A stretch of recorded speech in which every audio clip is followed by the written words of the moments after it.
Hello, everyone. What is going on? It is that time of the week again. Yes, it is Wednesday, and K Branch is in his house. He is ready to rock and roll. Welcome back to another edition of Fan Talk, your favorite podcast by your favorite fan. That is me, of course, K Branch. Fan Talk, back again. Weather report, partly cloudy, not as warm as last week, not as cold as 2 weeks ago. Can you believe it? May is almost over. Today is May 22nd. One more week of this, and then we'll be in June, and summer is here. It's going to be great. We're going to be talking a lot of baseball. As you can see, I got a lot of Pirates memorabilia all over the place. We'll be talking about Paul Skenes and why he is the next man up. He has arrived. Of course, we'll be talking some NBA as the NBA playoffs march on. And I'll be telling you why your team probably sucks. This and more here on Fan Talk. But first, let me tell you about where you can find this podcast. It's a podcast that is located pretty much everywhere: YouTube, Spotify, iHeartRadio, Amazon, Apple. Anywhere you get your podcast, I am there. I obviously record it as well if you prefer the video format. Audio, video, whatever your cup of tea is. Okay, before we jump in, let's start with the Fan Talk Fast Talk. As you may know, and hopefully you know this, Scotty Scheffler, pro golfer, big time name, Scotty Scheffler, was arrested before the PGA Championship this last weekend for violating what is called a traffic law. There was a whole lot going on. There was an unfortunately, a person was hit by a shuttle bus earlier that morning, and there was a lot of delay. So the cops were out directing traffic, and the story is still not completely clear, at least from my perspective. But Scotty Scheffler apparently did not follow the traffic signals and the orders from the cops delivering the traffic directions. So ultimately, he was arrested, booked into jail, and then he was released and went and played. It was kind of a crazy situation there. He did not end up winning. The winner was Xander Schauffele. Hopefully I'm saying that right. But he took home the crown there at the PGA Championship there in Louisville. But kind of a crazy situation there. We'll see moving forward what the repercussions are of this little incident. Manchester City moving to the Premier League. Any soccer fans out there? Manchester City wins their fourth straight Premier League championship, and that's pretty much 5 in the last 6 years. They've been dominant. They're such a stacked team. If you follow soccer/football, like you know this, like they're clearly the cream of the crop there in the Premier League. Arsenal got close, but ultimately they needed Manchester City to lose, and they did not. Manchester City marches on. And the Indiana Pacers were 10 seconds away from stealing game 1 in Boston. Jaylen Brown knocked down a corner 3 to force overtime, and ultimately the Celtics outlasted the Pacers 133 to 125 in overtime, and they take game 1. Game 2, Thursday night in Boston. All right, that was the Fan Talk Fast Talk. 3 quick stories to start off your day. Let's talk baseball. Any baseball fans out there? I mean, I mentioned summer's coming. Boys of summer are out. Baseball season. Nothing like sitting at the ballpark with an overpriced hot dog, and it's a summer night. Maybe a nice breeze. Just the sound, the chatter of the crowd. Love me some baseball. We're gonna be talking baseball today. We're gonna be talking Paul Skenes. Now, if you don't know who Paul Skenes is, then you will. You will know who he is. Big time baseball fans obviously know who he is. The casual sports fan will now know who he is as he marches on through his rookie season. He was drafted in 2023, first overall pick by the Pirates. And I know I'm hearing voices right now. Hey, last episode you talked about how tanking isn't worth it. I did say that, but did you remember what I said? I said, unless you're like the bottom 3 teams, unless you're like absolutely horrible, then don't tank. Remember, I talked about how the Jazz have never been absolutely horrible. They've never been the worst team in the league. They've never had the number 1 overall pick. They've always kind of been there teeter-tottering on the fence. The Pirates, on the other hand, in the last probably 8 seasons, have been terrible and have been at the bottom of the league and should have been tanking, and it's paid off. So if you're at the bottom of the league, tank. If you're on the fence, try to win. That's what I say. That's my opinion. But Paul Skenes, he's the man of the hour. Enough about me. Drafted number 1 overall out of LSU. And maybe if you don't even follow sports, you know about this guy because he's dating gymnast Livy Dune. Yeah, famous TikToker as well. You've probably seen her in her feed.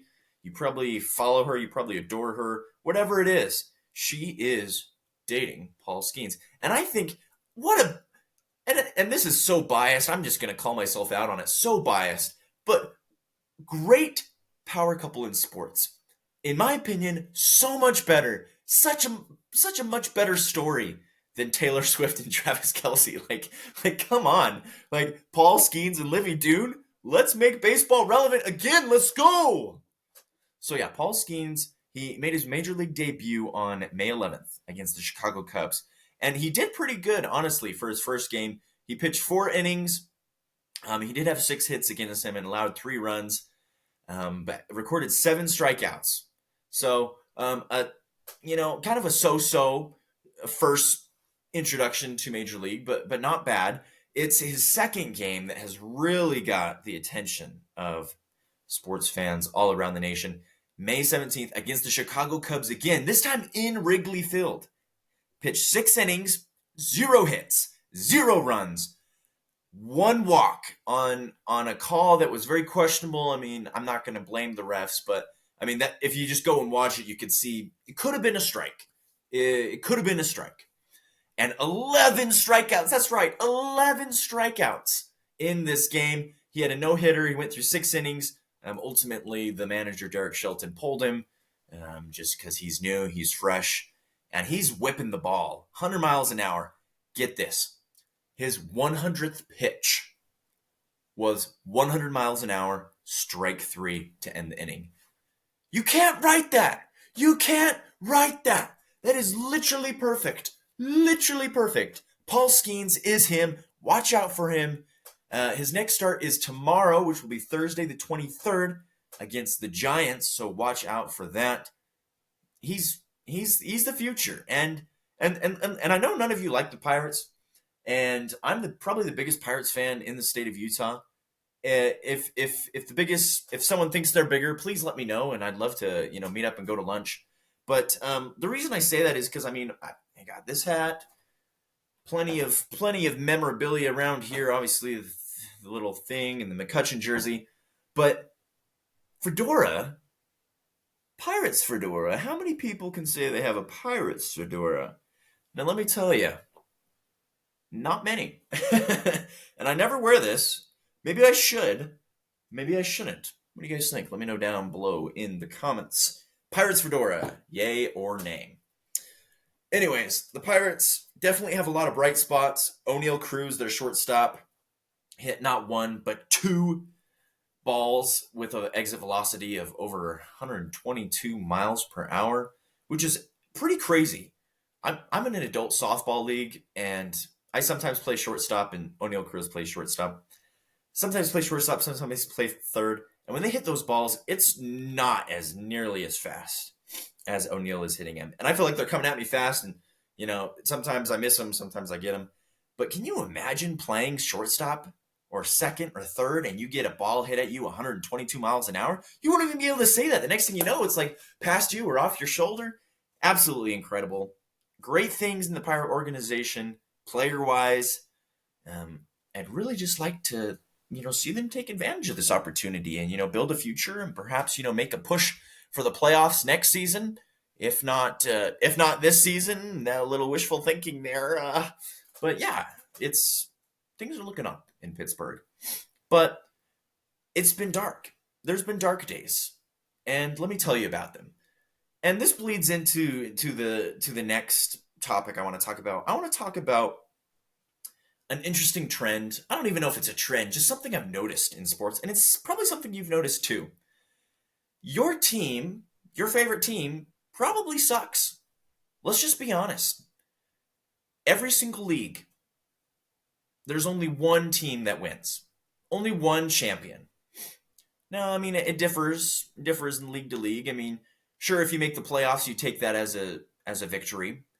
But really, when it comes down to it, there's only one champion. And I've noticed this trend. Let's start with we're talking baseball. Let's talk baseball. Of all the teams in the league, how many of the teams legitimately have a shot of winning it every year? You know what I mean? Like at the beginning of the season, you sit down and you're like, there's probably honestly four, maybe five teams that have a legit shot at winning the World Series. And if you look at history, if you look at let's just look at the last 10 years. Um, and baseball has a little more flexibility. I'll show you NFL and I'll show you NBA and kind of show you how there's not that much flexibility when it comes to the past winners. But if you look at the last 10 years, the Houston Astros, the LA Dodgers, those teams have been there pretty much every single year. Now, like I said, it's you get a few outliers like the Washington Nationals won it in 2019. The Braves made an appearance in 21, and obviously the Rangers won their first one last year. So there is some flexibility when it comes to baseball. But out of the past 10 years, let's see, how many? 1, 2, 3, 4, 5, 6. 6 out of the 10. 6 out of the 10 World Series have either featured the LA Dodgers or the Houston Astros. So, I mean, unless you're a fan of that team, your team probably sucks. Your team probably hasn't been there. A notable one were the Yankees. The Yankees have not been here at all since they won it in 2009. Let's pop over to the NFL real quick. And I know I talk about a lot about the NFL, it's the off season, but let's just look at the last 5 years. Well, I mean, we'll look at the last 10 years, of course. The last 10 years, there's been two teams that have dominated as well. The New England Patriots. They were there pretty much every year, if not every other year, with Tom Brady and Bill Belichick. And then once Tom Brady left, he went to Tampa Bay, and then Kansas City took over. Kansas City went in 2020, 2021, 2022, and 2023. They've literally gone 4 of the last 5 years, and we're a field goal away from going in 2022 when the Bengals beat them. So unless you're a fan of the Patriots or the Chiefs, your team probably sucks. NBA, same kind of deal. The last 10 years. First, it was the San Antonio Spurs. They won. If they're big three, they would beat the Miami Heat multiple times. The Miami Heat won a couple times with LeBron. They'd kind of go back and forth and trade blows. And then it was Golden State's turn. Golden State went 1, 2, 3, 4, 5 years in a row and won 3 of them against the Cleveland Cavaliers. Every single 4 of those 5 years was against the Cavaliers. And then the Lakers snicked in there, and then the Warriors went back, and then the Heat were in it again last year. So unless you're a fan of them, Miami Heat, Cleveland Cavaliers, Spurs, or Warriors, those 4 teams, your team probably sucks. Now, why is that? There's probably a variety of reasons why some teams are just destined to be good, and some teams are just destined to forever be in misery.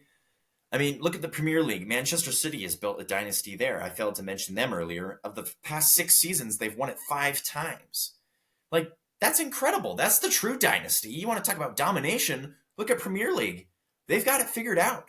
And for years to come, they'll probably be up there. So watch out for MCU. And I'm not talking about the Marvel movies. But let's think about it. Let's think about it. Big names, big market teams are generally going to do better. They're in a bigger market. They have more support from fans. They have the city itself draws in players and coaches. It's more attractive. And there just tends to be more money in these bigger organizations. They tend to have been around longer as well. If you think about LA and New York teams, typically they've been in the leagues longer than, you look at the Memphis Grizzlies, which is arguably like the smallest market in the NBA, or Portland. You know what I mean? You look at these smaller teams, and it's really hard to build those teams up. Whereas Los Angeles Lakers, sure, you have one bad season, but hey, it's LA. Let's just get a bunch of new free agents, start over, and it'll be great. Utah Jazz have a bad season, and they're like, oh gosh, we got to trade our way up or draft our way up. We got to rebuild and try to convince people to come to Utah. You know what I mean? So, the same principle goes across sports. LA Dodgers. And the LA Dodgers need to prove it this year, because they've only won the World Series once in the last 10 years, and that was the COVID year. So, Shohei Ohtani in town, what you gonna do? But like a team like the Pittsburgh Pirates, I mean, a team that was dominant back in the '70s, who hasn't been relevant for the last 10 years, it's not likely that they're going to win. You know what I mean? Like, you just got bigger markets, you got bigger teams that are more attractive to players and coaches and managers and fans that jump on bandwagons. Like, you look at the Kansas City Chiefs, that's going to be a dynasty for years to come. Who's going to beat them? Who's going to stop them? A lowly, I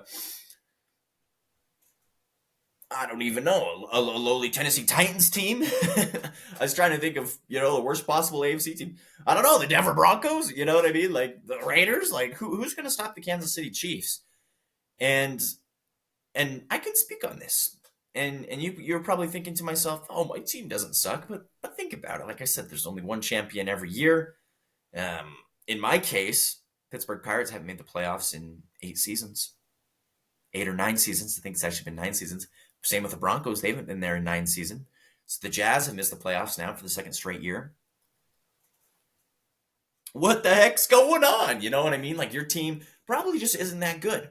And you know what? I respect that. A sign of a true fan is not when you show up when they're winning. It's when you show up when they suck.